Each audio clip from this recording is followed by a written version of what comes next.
बिस्मिल्लाहिर्रहमानिर्रहीम। अस्सलाम वालेकुम। यूट्यूब के कमेंट में एक सवाल आया, क्योंकि मैंने वीडियो बनाई हुई है तफवीज़ के हवाले से।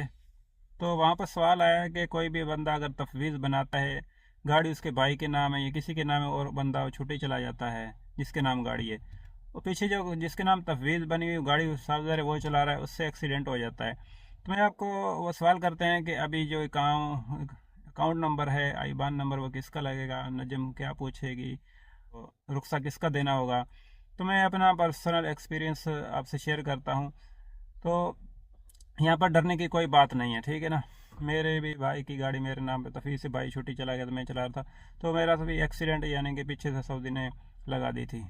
तो तकदीर में जाकर वहाँ पर नजम आती है, वहाँ पर अपना या अपने इस्तेमाल तो भाई कह देना, जो गाड़ी का इस्तेमाल एक ही होता है, और रुख्सा है आपने अपना दे देना है। वहाँ पर कोई मसला नहीं है, मोबाइल नंबर भी आपने अपना ही दे देना है, कोई मसला। बाद में आपने जहाँ पर अपॉइंटमेंट लेकर तकदीर में चला जाना है, तकदीर में भी आपने सारा कुछ अपना ही देना है। और मेरे साथ भी ऐसे ही हुआ, तो मैंने भी अपना ही सारा कुछ दिया था, सारा कुछ बन गया था। और जब मैं नजम में पैसे लेने के लिए गया इंश्योरेंस कंपनी में, तो वहाँ पर मसला ये हुआ कि जो आदमी, जो गलती दूसरे आदमी की थी, तो जो उसकी जो तामीन थी, इंश्योरेंस थी, वो नजम में उसका रिकॉर्ड नहीं था, यानी कि नजम में उसका कॉन्ट्रैक्ट नहीं था। उन्होंने कहा हेल्पलाइन पर रब्ता करें, हमारे साथ इसका कॉन्ट्रैक्ट नहीं। हेल्पलाइन पर रब्ता किया, पहले तो फ़ोन ही उठाते, वो कहते हैं ऑनलाइन तलब करो।